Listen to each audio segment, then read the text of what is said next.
Welcome to another HWH Global Info Evening, and I'm sure you're going to be in for a real bomber tonight. Talking to an expert in his field. As normal with HWH, we get different talks, different experts, and today we've got one in behavioral assessment and psychology. So we're truly blessed to have an unbelievable speaker with us, and I'll get on to introducing Julian just now. Julian is the owner of a company, Eye2Eye. He will go into a little bit more of that, I'm sure. He's a qualified human resources professional. He's an industrial psychologist. He's an entrepreneur, a speaker, a performance expert, and he's coached on the board, or he's been coached at board executive, senior and middle management levels across a variety of industries. He also is hugely instrumental in coaching individuals in helping assess their behavioral habits and taking them forward. They share the importance of the AVA analysis, behavioral assessment as well. So I don't know how Julian's going to pack everything into such a short period, but I'm sure he's going to give us something. Julian, we thank you so much for your time. We're really looking forward to it. And you can now share your screen. Looking forward to it this evening. And thank you so much for coming and talking on this platform. Thanks, Julian. Hi there, Martin. Hello to everybody who's online at the moment. Just jump straight into it. Thanks for the opportunity. I often get asked the question, how do we change human behavior? Can we change human behavior, and how do we change human behavior? And in sports, and we find ourselves spending, as Eye2Eye, 40% of our time we spend in professional sports, be it rugby, football, cricket, Olympic athletes, etc. We find ourselves, as in sport, and actually, as a matter of fact, in life, a high-performance mindset does not happen overnight. We often refer to incremental steps to change, incremental steps to success, these marginal gains. And really what that is about is being better yesterday than you were, or being better today than you were yesterday, and being better tomorrow than you are today. And in order to do that, in order to understand our environments and this complex environment we find ourselves in at the moment, we really need to understand ourselves first. And the best sort of analogy I've got of that is when we buy a cell phone, we purchase a new cell phone these days. I think most of us will admit that we take that phone straight out of the box, plug and play, transfer some contacts, and many of us, if not all of us, don't make use of that manual anymore. And human behavior and human beings are exactly like that. We often don't look back at the manual and understand all the potential and functionalities that we have as humans. And as our phones, we're probably only using a very small percentage of the actual functionality of our cell phones. So, in terms of understanding human behavior, understanding behavioral assessments and getting involved, that just becomes another tool in your armory to understand a little bit more about yourselves. And once we understand ourselves, it obviously makes it a lot easier to understand others and influence, more importantly. I think there are many people who are on this call who will find themselves in a sales sort of environment, who may be trying to get out there with a new product, maybe a current product, and thinking and looking at life and at business a bit differently. That's the opportunity we have when we understand a little bit more about who and what we are, and understand that manual a little better. In terms of sort of controlling the controllables, and that's really the theme of my talk tonight, it's about understanding what is in our control. What do we have within our control? And currently, the most important parts of what we have in our control is our personal development. Our personal development is something that is 100% in our control. Our brand, our personal brand, the reality, our perception of reality. I often start, probably 90% of my talks, I start with, let's understand what is reality. What is your reality and what is happiness? Let's define happiness. Let's define reality. Because what we realize, we often get, we sort of get sidetracked, and we have the typical answers of what is reality. Well, it's the here, it's the now, it's what I can see and feel and touch. But when we delve a little deeper and we use the analogy of climbing a mountain and all reaching a pinnacle, we realize that we all have a perception of reality, and our perception becomes our reality, no matter what that is. We have 5 people. In fact, on this call, We've got probably 30, 35 people on this call, all with a very different perception of reality and how we can influence those. So in terms of what's in our control, it's a term that's used loosely. In sport, we use it very often. I'm working with professional sports, men and women at the moment who are stuck in homes and have been for 2.5 months. And we've had to shift their perception of reality to something else, to a new reality for them to still be able to build on who they are and to unlock that potential that they still have there. The other thing that's in our control is our focus, the elements that we can focus on, setting priorities and setting goals. And we will talk a little bit more about that goal setting and how we go about. We like to refer to it as the inevitable dream. And when we build that dream, why it's important that we build that dream. And then most importantly is clarifying and controlling our positive beliefs.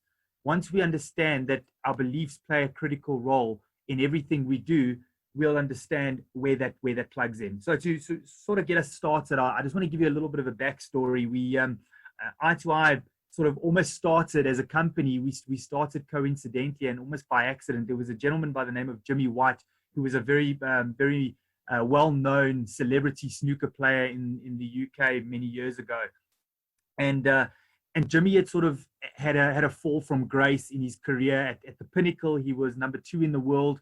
He was very much celebrity status. It was sort of top of the pops for Jimmy. In Europe, snooker is a massive game, much like I guess in South Africa, rugby or football would be classified. But Jimmy had fallen from grace. He was declared bankrupt at a point in his career. He was caught in possession for the 3rd time and in possession of drugs. Cocaine actually. He was an alcoholic. His wife, Maureen, had kicked him out of the house when they lost all their money. He was suffering from depression, and he was on all sort of antidepressants at the time. And there was an article written about him in the UK Sunday Times about how he'd fallen from grace. And we'd made contact with him. One of our colleagues had actually made contact and said, let us help you fix yourself. We'll do it for free. They saw him as a hero.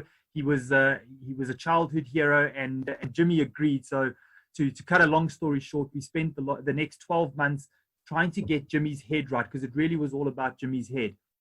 And we got him back onto the circuit. He started playing snooker again. And not only did he start playing snooker, he started qualifying for major tournaments until he eventually got himself qualified for the World Series. And at the World Series, Jimmy made his way through the series. He played in the knockout tournaments, got into the semi-final, where in the semi-final he shot what they call a perfect round in snooker.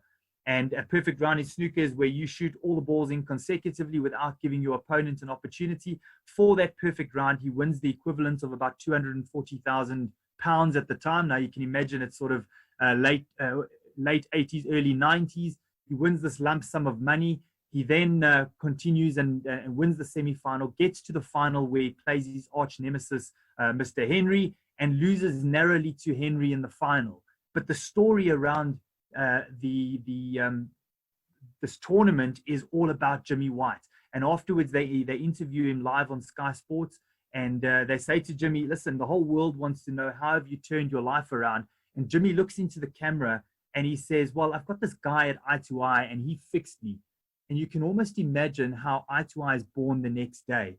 So I want you to just sort of hold on to that story, because at the end of the presentation, I'm just going to touch on how that plays out, how Jimmy's story plays out. Now, I know you can't interact with me on this presentation, but I'd like us to all just read this passage, and I'm going to run a quick exercise with you. If the peoples of the world could find a way of living and of sharing, life would be just wonderful for us all.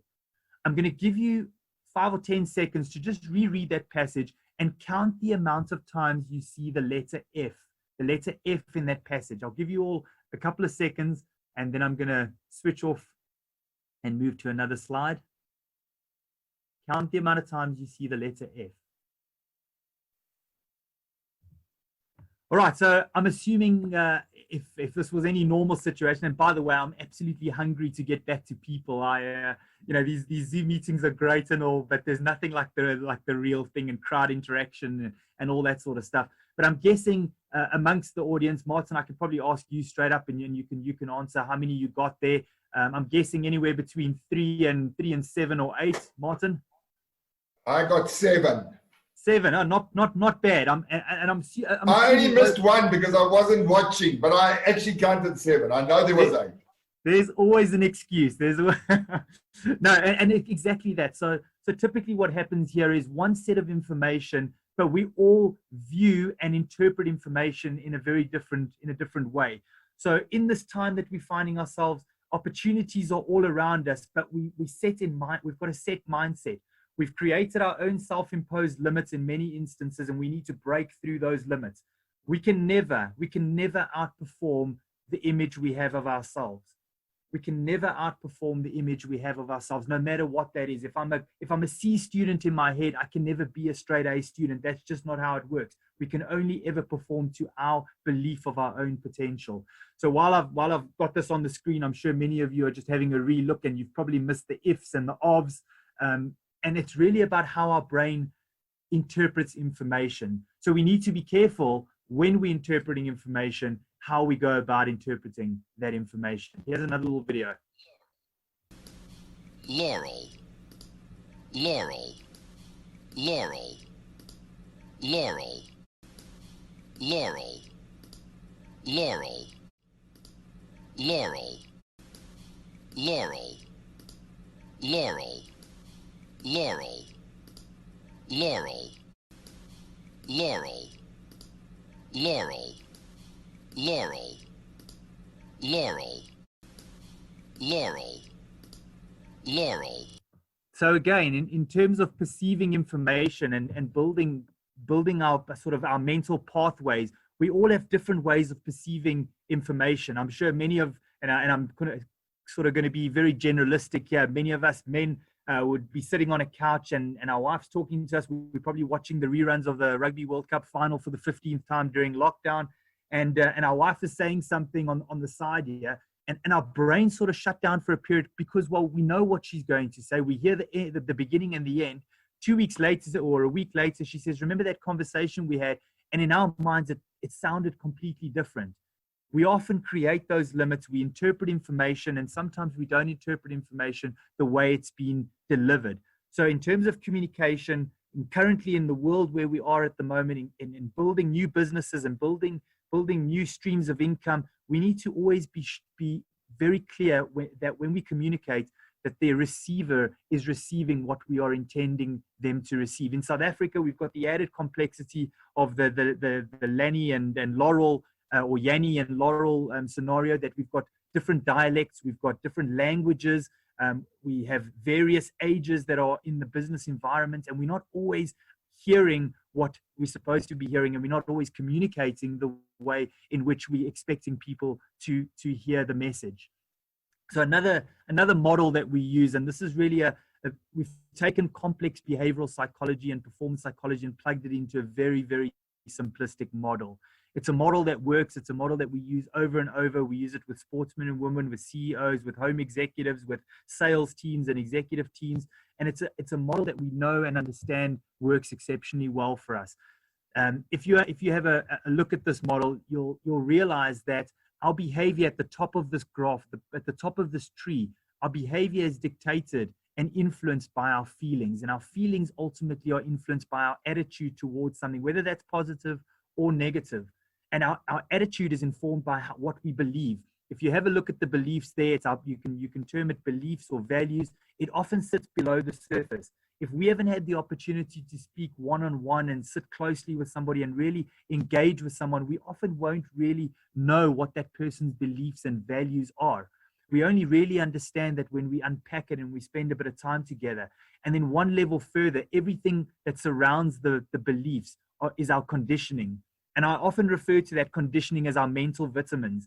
Now that's the leaders, it's our colleagues, it's our parents, it's our coaches, it's our brothers and sisters and girlfriends and boyfriends. It's everybody we interact with. It's the news we watch, the social media we follow, it's the books we read. All of that information ultimately plugs into our conditioning, and our conditioning works its way back up that tree. It creates our beliefs. And when our beliefs are created and set, it influences our attitude, and our attitude influences our feelings, which ultimately is portrayed in the behaviors. It's portrayed in our performance, and it's portrayed in our behaviors on an everyday basis. We can either be on the left-hand side of that tree, where we are at our worst and where we're feeling lousy and we have limiting self-beliefs and negative attitudes, or we could shift it to the right-hand side.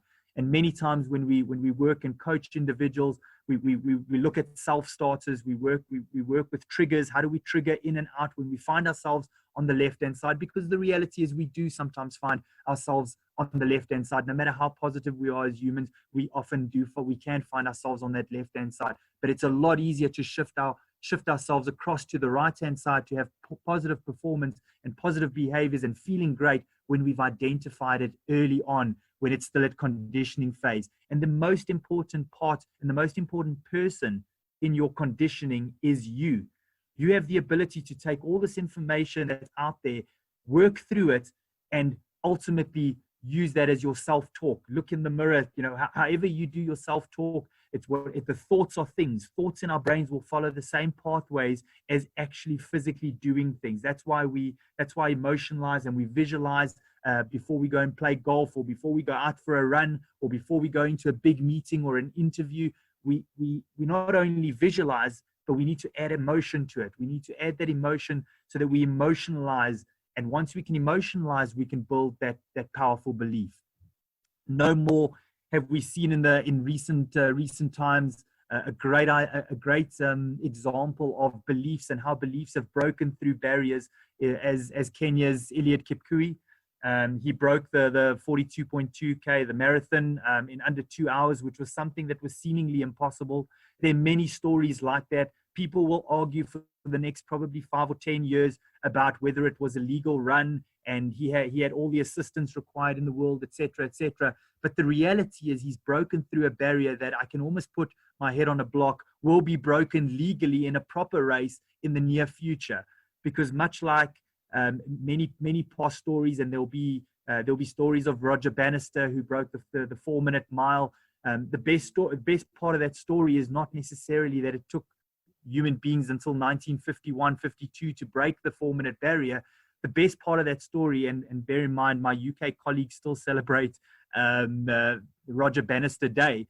But the best part of that story is that within 30 days, another person breaks the sub 4-minute mile. Within a year, 30 people have broken it. Today, high school kids run sub 4-minute miles. And it's because we needed to break through a barrier that was set, a self-imposed limit. And once we broke through that barrier, we were able to create a new belief. And people will tell the same story about Wade van Niekerk and Costa Semenya, and we'll hear about our wonderful sort of entrepreneurs in the country for years to come. And we'll hear about sportsmen and women, Janine van Wyks and our Springbok captain, Sia Kolisi, and many similar stories will be told over the years where somebody breaks through that barrier, that barrier that's been set by somebody. And often those barriers are set in our mind, nowhere else.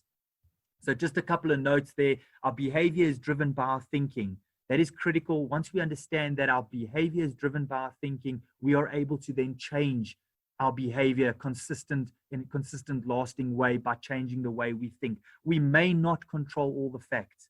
We may not control all the facts, ladies and gents, but we do most definitely control our mindset towards that. And those are the parts that are in our control. We can sit and wonder about what tomorrow is gonna hold and at what stage they're going to open up to level 2 and when business will return, or we can control the things that are within our control.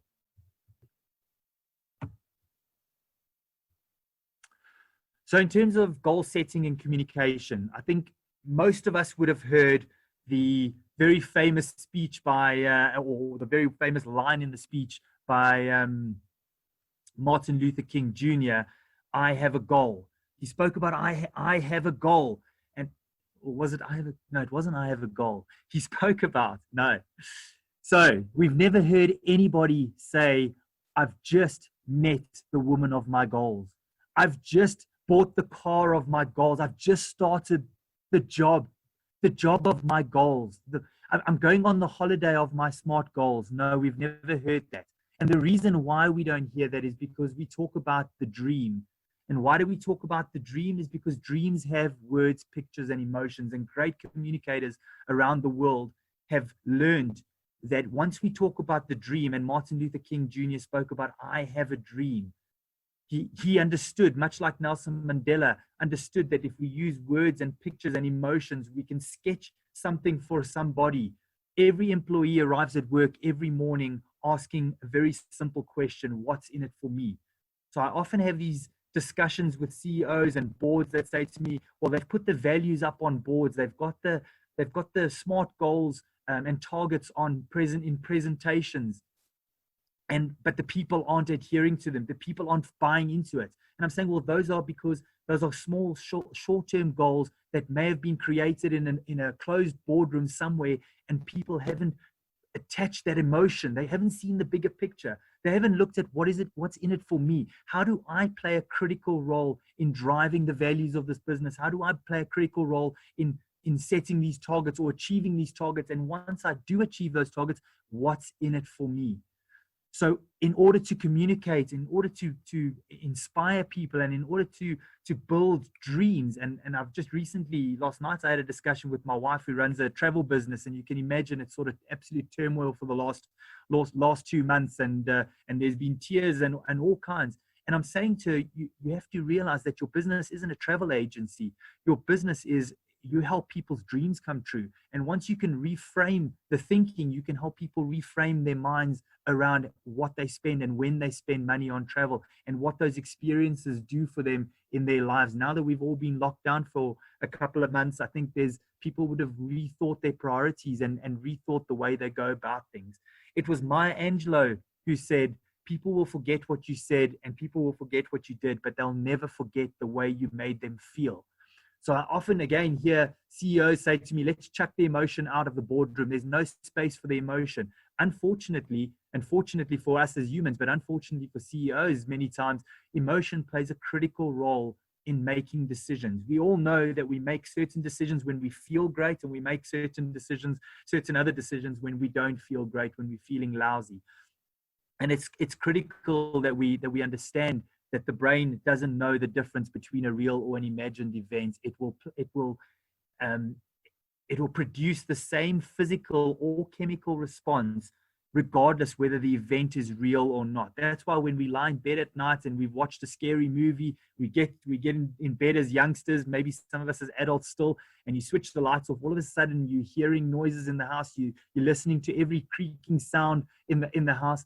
And the brain is preparing us. So it pumps some adrenaline into us. If we need to be ready to fight or flight, that's what the brain will do. So in order to prepare ourselves for important meetings, important situations, run through those situations in your brain, because that pathway is the exact same pathway as a successful meeting. If you run through a successful meeting in your brain, if you run through it in your mind, you're preparing your brain and preparing your body to have a successful interaction with somebody. And that could be in an interview, that could be a difficult performance discussion, it could be a conflict situation you need to deal with, it could be literally having that conversation with your boyfriend or girlfriend or spouse that you've been putting off. It was Gary Player who said the luckier, or the harder I practice, the luckier I seem to get. And it really is that. The harder I practice, the more I build these electrically excitable cells, these dendrites, we call them, neural pathways in our brains that build positive habitual behaviors. And our brain is critical. How do we govern that rate of change? How do we influence human behavioral change? Well, we influence it through intensity. So how badly do I want it? How badly do I want to change this behavior? And then by frequency. And we all would have heard the terms 21 days to break a habit, 10,000 hours. There's many theories out there, and I don't necessarily prescribe to one or the other. It really is about intensity. How badly do I want to change this? How intensely do I go about practicing? With our rugby players and our sportsmen and women, we're always talking about you play the way you train. If you're messing about at training, don't expect to be at your best when it gets to a match day. You need to play in a match day environment. You need to prepare yourself both physically for the hard battle, but also mentally. And that goes the same whether we're selling a product, whether we're getting involved in sort of in corporate, in business, whether we are teaching homeschooling to 10-year-olds and 5-year-olds as we're doing in our house. We've got to mentally be ready and in the right space and intensely want it. We desperately want our kids to have the best possible experience while they've been at home for the last 2 months. So we intensely set that up. And as a result, we can create behavioral change, which I think many people would have seen. Now look in the mirror and tell me what you see. I see Junior. You see Junior. Well, you want to know what I see? I see pride. I see power. I see a badass mother who don't take no crap of nobody. You really see all that? Yeah, man. But it's not about what I see. It's about what you see. Now look in this mirror and tell me again what you see. Well, I see Pride. pride. Right. Power. Power. And I see A badass mother who who don't won't take no crap off of nobody. Again. I see pride. Can't hear you. I see power. I see a badass mother who won't take no crap off of nobody. Once again. I see pride. Junior. I see power. I see a badass mother who won't take no crap off of nobody. That's right. Right. Junior Bevel. What did... It's a great movie, Cool Runnings. And just in that sort of video, it's just a very brief explanation of how we can create beliefs. And you can see if we worked up that tree, he's created a belief, an underlying belief, which ultimately we saw that in his attitude. We've all seen sort of a tree with what looks like a very good metaphoric attitude. And we've also seen a weeping willow that looks like it's got a very sort of poor attitude.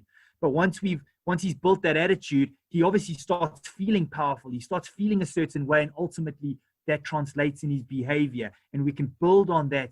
And that's why coaching is a critical facet. It's about understanding and opening that manual, that cell phone manual, and understanding us as human beings, and a little bit more. If you've got a little bit more of tools in your armory, it just builds on who and what you can become. And then finally, our mind. And our mind also plays an absolutely critical role in our thinking on a daily basis. And if you can understand that, at I2I, we like to use the term that we give you everything you need to know and nothing you don't. We try and uncomplicate things. We look for simplicity. If you've done any sort of psychology studies anywhere in your life, you would have come across the id, the ego, the superego, the inner brain, the inner and outer mind, the conscious, subconscious mind. There's so many terms for it. We've stuck to a very simplistic conscious mind, subconscious mind, and a creative mind, because we feel that this is the best way to explain how the human mind works and why it's so critical in every single part of our behavior. If you imagine this picture you see in front of you, everything within these three ovals and the circle in the middle is the human mind. Everything outside of it is the outside world. The conscious mind is the mind that we're all sitting in here right now. And I often joke that unless you're working in certain governments around the world, you probably don't spend a lot of time in your conscious mind. But for the rest of us, most of us are spending at least sort of 50% of the day, 60%, 70% of our wake time in our conscious mind. The conscious mind is the one that switches off at night when we go to bed. Our subconscious mind, one level deeper, is really a repository. It's a library. The subconscious mind has got no decision-making powers. It can't influence. It can't think for itself. It's really a library of information that's been plugged in there. Everything we've seen and learned in our entire lives gets plugged into our subconscious mind.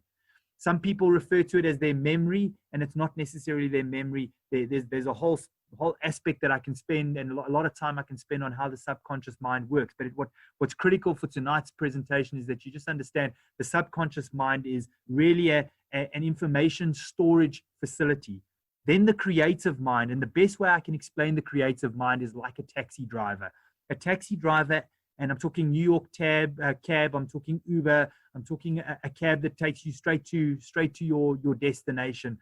A taxi driver has one sole purpose, and that purpose is to get you from point A to point B, often as quickly as possible in the shortest distance possible. But his or her role is 100% to take you from point A to point B, no questions asked. You don't get into the back of a taxi and the taxi says to you, would you mind if we go via the Union buildings to get you to Sandton?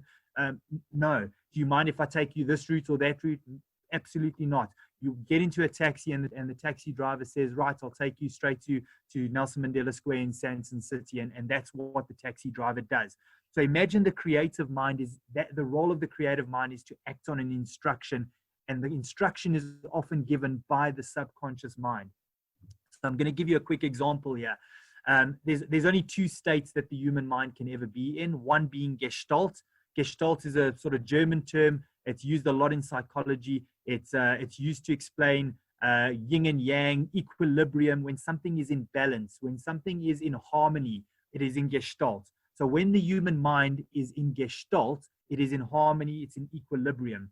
And an example of that would be if I am broke on the inside. So I've grown up poor, I'm broke on the inside. My subconscious mind says, you are broke, Julian, you've only ever been broke. And the outside world, I am physically broke. I've got no money. I'm always struggling for money. My mind is in Gestalt. I'm in the outside world, and the inside world are in equilibrium. They equal each other. I'm in Gestalt. I am comfortable. I'm content. The other state our mind can be in is one of conflict. So again, the example, I'm broke on the inside, but all of a sudden I've come into some money. So we often see this with lotto players around, lotto winners around the world. They come into a lot of money. They've won a major jackpot around the world.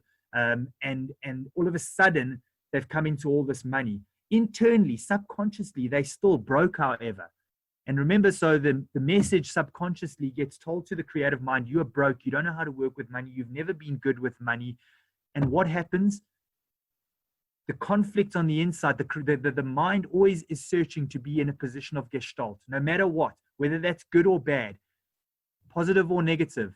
We then find that within a period of 2 to 3 years, and the stats tell us around the world that lotto winners of major jackpots are poor or poorer or broke or worse off than they were before they won the lotto within a period of 2 to 3 years. In the PSL, I've got similar stories with PSL footballers that I work with, that within 2 to 3 years of the end of their career, they are living in townships again. They're back to where they were in informal settlements. They broke again, purely because they weren't able to change this mindset. They weren't able to influence and change their subconscious mind to shift it.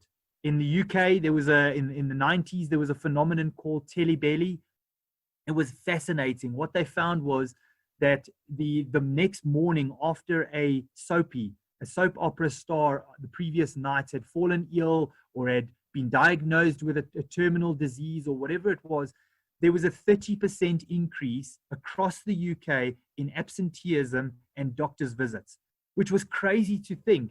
And they termed it telebelly, people living themselves into these scenarios that the moment there's one of the actor or actress that they relate to in a soap opera falls ill or has a pain in the neck or a pain in the head and is diagnosed with something, all of a sudden, waking up that next morning, those people are starting to feel and live themselves into that world. So just to sort of wrap this section up, I want you to just think back of Jimmy White, the snooker player that I started the presentation off with. What I didn't tell you was that afternoon, it was a Sunday afternoon that he ended up coming second in the World Series and sort of spoke into Sky Sports camera and said, eye to eye, fixed me, and off he goes. His wife, Maureen, obviously dials him up and says, hey, buddy, I've seen you on TV and things are looking good. Don't you want to come back home? Don't you want to come and we can work this out? We can figure things out. Jimmy says to her, all right, just give me a little bit of time. Give me a week or so. I need to just be on my own. I just want to work out what's going on in my head. Jimmy gets on a plane and he flies to, unfortunately, the place where he feels most comfortable, and he goes off to the horse races. He proceeds to spend the next few days at the horse races, and on the last afternoon on his way out, he's obviously being treated as a celebrity there. It's wining and dining, and he spends the full 3 days at the horse races. And as he's walking out on the final day of that £240,000 for second place, plus another for the perfect round, and another sort of £100,000 for second place in the World Series, he walks out with only £15,000 left in his pocket, and he walks past the big screen with the final race of the afternoon. And I guess most of us I'm hoping, and normally I pose this to the audience, I say, what would you do in this instance? And most people say, you know what, I would have just, I'll walk out there with the 15,000 pounds I've got in my pocket. And then there's some of us who say, well, you know, maybe I'll take a little final punt and hope I can increase it and get closer to what I arrived with. So not Jimmy White. Jimmy White looks up at this final board and he says, well, I think to himself, I'm going to take one final punt. Yeah, let's see how it goes. Maybe I can pull back all or most of my money. And I guess if you had to be a betting man or betting woman, what would you do? Again, I pose that to an audience normally. And in this instance, I pose it out to you. But what Jimmy White does is he looks up at the board and he doesn't pick the favorite. He doesn't even pick the second favorite. He looks at a rank outside at 20-1 and he puts his final money, his final earnings, he puts on a 20-1 outsider, a horse. In fact, I think that horse might still be running today. It came last by such a long stretch. And he walks out there, disappears from the world for a week. He walks out there with zero in his pocket. When we eventually track him down a week later and we go and meet with him in his hotel room and we talk him through what were you thinking and where did this come from and everything else, what Jimmy failed to sort of really elaborate on in the time we worked with him was his background and where he came from. And Jimmy grew up next to and under a snooker table in the local snooker hall. His dad took him there from a very young age. He was exposed to sort of drugs and alcohol and gambling from a very young age. Jimmy left school at the age of 14 and he was never good with money. He actually said to us, whenever I had money, I made poor decisions. Whenever I had money, I felt additional pressure.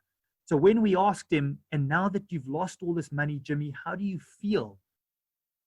The answer that he gives us is absolutely mind-blowing, but makes 100% sense in terms of the model that I've put on the board for you or on the screen for you here. Jimmy says to us, I feel and I felt relieved. Now, I've read articles of people who've won lottos. I read an article of a lady who in Pretoria won the lotto about 2.5 years ago, 30-odd million rand Powerball. And within 2 years, she was living back in a sort of informal settlement. And the same word was used. She said, I felt relieved when it was all over. And that's because that mindset, that subconscious mind was built and was created around, and there was a belief around, I am broke, I'm poor, I'm really bad with money. I have no ability to work with money. And the outside world and the inside world need to be equal in any situation. We need to be in gestalt. And we can't necessarily always influence the outside world. So what do? We influence that inside world, and we often become our own worst enemies. I have a friend who got married in 2014. She, for the gentlemen, this is not going to mean a heck of a lot. For the ladies, you'll understand exactly what I'm saying. Yeah, she buys a dress on the internet a year before her wedding. She's a size 12 and she buys a size 8 dress on the internet a year in advance. For the guys, that won't mean a heck of a lot, but if you can imagine, it's basically going from a medium to large, as far as I understand it, to a small. And she sets her mind, 12 months she's got to get into this dress, and she's got her mind set on it. Her and her fiance become those people who are 5 days a week, they're in gym, they're only eating celery sticks and all kinds of and drinking water and smoothies and shakes, and they become absolutely fanatical. But to her credit, over the next 12 months, she finds herself 2 weeks before her wedding fitting into that dress that she bought on the internet. Absolutely spectacular wedding. But what happens 2 months later when I go and visit them for her then or husband and herself for dinner? She's back at a level or at a size 12. The reason being, and she says to me, well, all this goal setting and the dream and these dendrites and these pathways you were telling me about is all a load of nonsense. I no longer believe in it. And I said, but hang on, let's talk about this goal that you set. And it turns out that she set a goal for the 14th of June, 2014. She didn't set a lifestyle goal. And we know that around the world, we know that diets fail and that gym programs and exercise programs fail 98% of the time. And the reason for it isn't because the gym program or the diet is necessarily a poor one. It's because people don't build a mindset to change a lifestyle. They build a mindset to set a target. to reach a target. And once they've reached that target, they sometimes revert back to the old ways. So Jimmy White says to us he's relieved. And it's the most groundbreaking moment in our sort of careers as industrial and sports psychologists, when he says to us, I am relieved. So remember, just to wrap up, thoughts are things, ladies and gents. Thoughts are things. So when we think about a situation, when we plan, when we're visualizing something, it's following the exact same pathway as it does actually doing the activity. We often walk, and I often refer to we all walk around with an invisible backpack on a daily basis. And that backpack gets filled by us every single day. But more importantly, it often gets filled by other people and other things. So social media, the books we read, the movies we watch, we fill the conditioning we get, we fill this backpack. And under pressure, when we're under pressure and we're running around and we now finding ourselves homeschooling, and we're trying to put food on the table, and we're trying to keep a business operational, and we're trying to keep our relationships intact with our wives and our bosses and all that sort of stuff, and we find ourselves under pressure, we trip over the carpet and this backpack falls over, and out comes everything that's been packed in this backpack, and we say things and do things that we don't necessarily want to be doing. So it's about creating that mindset and plugging positive thoughts, positive words, self-talk. We refer to it as self-talk, plugging positive self-talk into our brains and into our minds on a daily basis, whether that's what we read, whether it's self-affirming prophecies and self-confirming prophecies, whatever it is, we need to plug the positive in. Thoughts can change the actual structure of our brain. Unchecked thoughts will follow the path of least resistance, much like electricity. So smokers will often say to me, I'd quit for 21 days.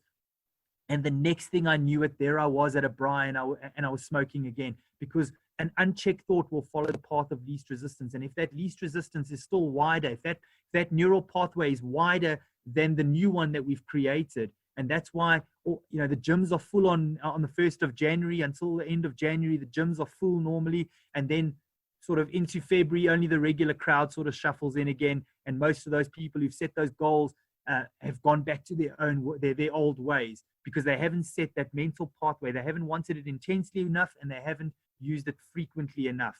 And then we need to change the way we can change the way that we view the world. If you don't want to change, ladies and gents, that's fine. And I say that to my kids all the time. If you don't want to change, that's fine. But if you say you can't change, well, that doesn't exist. In our household, can't is a swear word. My 5-year-old tells it to everybody that comes and visits. And even on the way to school, I make them reaffirm certain things. I am positive. I have a great attitude. I work hard. I never give up. All those sorts of things I plug in, that ultimately they build these self-fulfilling prophecies and these dendrites and neural pathways that will lead to successful adults one day.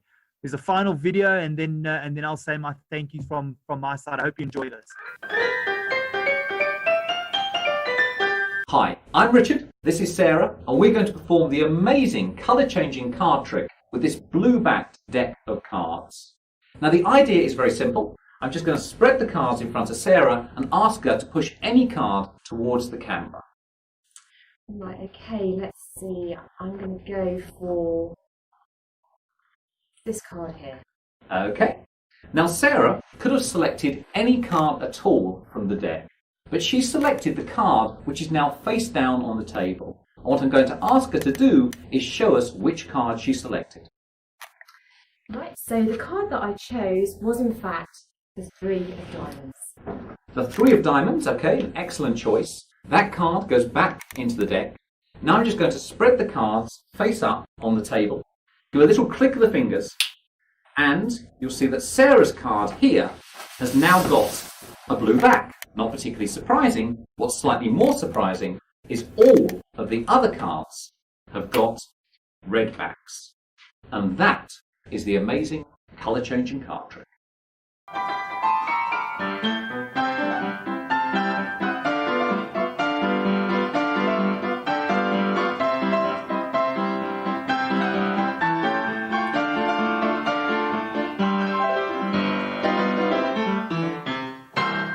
Hi, I'm Richard, this is Sarah, and we're going to perform the amazing colour-changing card trick with this blue-backed deck of cards. Now the idea is very simple. I'm just going to spread the cards in front of Sarah and ask her to push any card towards the camera. Right, okay, let's see. I'm going to go for this card here. Okay. Now Sarah could have selected any card at all from the deck, but she selected the card which is now face down on the table. And what I'm going to ask her to do is show us which card she selected. Right, so the card that I chose was in fact the 3 of diamonds. The 3 of diamonds, okay, an excellent choice. That card goes back into the deck. Now I'm just going to spread the cards face up on the table. Do a little click of the fingers, and you'll see that Sarah's card here has now got a blue back. Not particularly surprising. What's slightly more surprising is all of the other cards have got red backs. And that is the amazing colour-changing card trick. So the point there is, how often is it that we spend all our time focusing on the things that we think are important? I mean, we can all understand and we can all agree that wasn't the greatest card trick in the world, and it's intentionally designed that way for you to be focusing on the card trick, which we think is important, that we miss all the other things that are so much more important around us. The opportunities currently that are around us every day is mind-blowing. But if we're focusing on the card trick only, we are going to miss opportunities that are presenting themselves every single day. At Eye to Eye, we have 10 two-letter words that sort of epitomize everything we do. And it really is that if it is to be, it is up to me. It's up to each one of us to take the bull by the horns, to build and control the controllables, to control that which is important to us, that which makes sense, to control it, to take care of it, and to not fret too much about that which is out of our control. We only have the ability on a daily basis to give so much attention. There's only 24 hours in a day, so we may as well spend it on the good stuff and on the positive stuff. Martin, I thank you guys very much. I hope it's been useful. It's been a great privilege for me to be part of the team, and just knowing you over the short little while that we have got to know each other, it feels like I'm sort of part of your family already. Thanks very much, and I hope it's all good. Thank you so much, Julian. I'm sure everybody found it fascinating and loved every minute of it. I was enthralled. One of my greatest things is understanding the mind. And just while we got you, just a couple of secs. Maybe you can tell the audience, we've got a saying, Tracy and myself, is never be scared that your kids don't listen to you. Be scared they're watching you. Now, we're in a lockdown situation. How important is it that we watch how we condition our children? Because obviously what they see is impacting their minds. How important is that as adults with your children? Yeah, I think that's critical, Martin. I think if you remember that words, pictures, emotions little diagram I put up, kids are still in depending on what age, but they're visual beings. They're looking at pictures. If I consider my kids, they walk in and they hear I'm on another Zoom. I mean, these are words that they would never have known before lockdown. They now understand Zoom. They understand COVID, and they're watching our behavior. The first couple of weeks, the country and the world went mad, and we were doing challenges, and it was all sort of honeymoon phase, and it was fun. And then people sort of settled into the reality of where we're at. And now we're finding our kids talk about, well, money's tight. And never in my life would I have wanted to hear my 5-year-old or my 10-year-old say, let's rethink about it because money is tight. So absolutely, we're conditioning behaviors. The things we say, they're watching us very, very closely. They mimic, and there's a very, very popular saying, do as I say, not as I do. But the reality is, children will be mimicking behavior. They'll be seeing the way we treat each other as spouses. They'll be watching out for leadership traits in our household and communication and what's important. They know when you've skipped 3 dinners that maybe you haven't put as much a priority on dinner and family time anymore as you have on something else. So absolutely, Martin, I think it is critical, and we are conditioning them with absolutely everything we do on a daily basis. I've got one question here. What tools can the average person use to grow and change? Yeah, so I think, being open to the opportunities, having some strategies. Goal setting is one of those. Pushing yourself to the outer edges of your comfort zone. we often talk about nothing great happens within your comfort zone. So you need to be able to push yourself slightly out of that comfort zone. But to be able to do that, you need to understand where your comfort zone is. You need to understand what your comfort zone looks like. And those tools and strategies are critical to be able to just step outside. There's a great analogy. The best place I ever saw it was in a children's swimming school, where the teacher or the coach was so clear about everybody's strengths.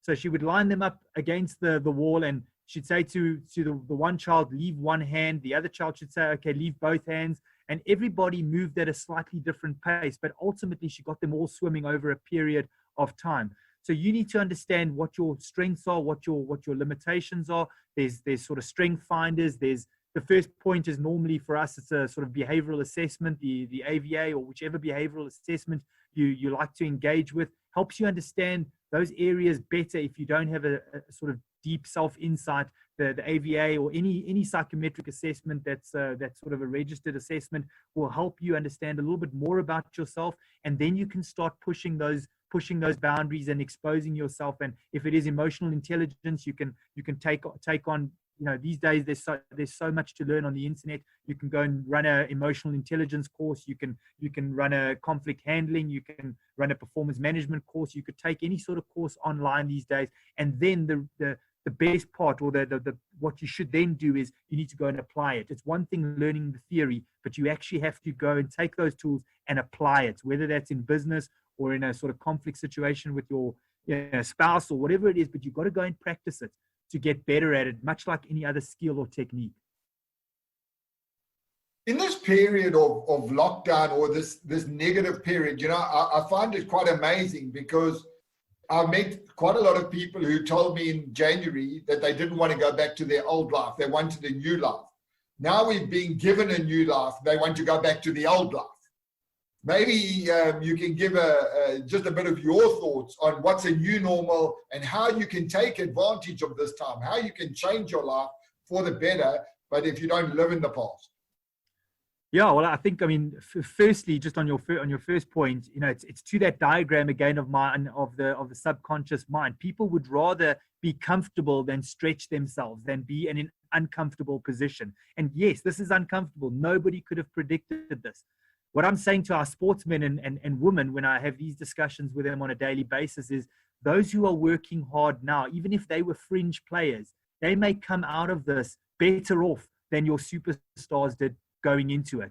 If people would have gone into lockdown taking for granted that they are on the top of their game, those who have knuckled down, who've been innovative, who are looking for opportunities, they may come out. You may not necessarily be the most talented, but if you've got the right mindset, you can come out and you can most definitely take on not only your little world, but the world in whichever way. So for me, it's about looking at the opportunities, you know, getting involved in all kinds. I've stretched myself into so many different avenues. Some of them worked, most of them have failed. It is what it is. I've moved on. It's a great opportunity to learn and grow, and to sort of write it down as a been there, done that, and got the t-shirt. If I hadn't tried it, I would never have known whether it would work or not. So I think, you know, in the work that we're doing at the moment, it's about seeking out opportunities and being brave in a time when most people unfortunately can't be brave. Maybe just the last question I got here, somebody asked, is how does one get a mentor or someone who they aspire to? Yeah, so again, I mean, it's something that you want to do a little bit of self-reflection and self-insight. What is the sort of mentor or coach that you're looking for?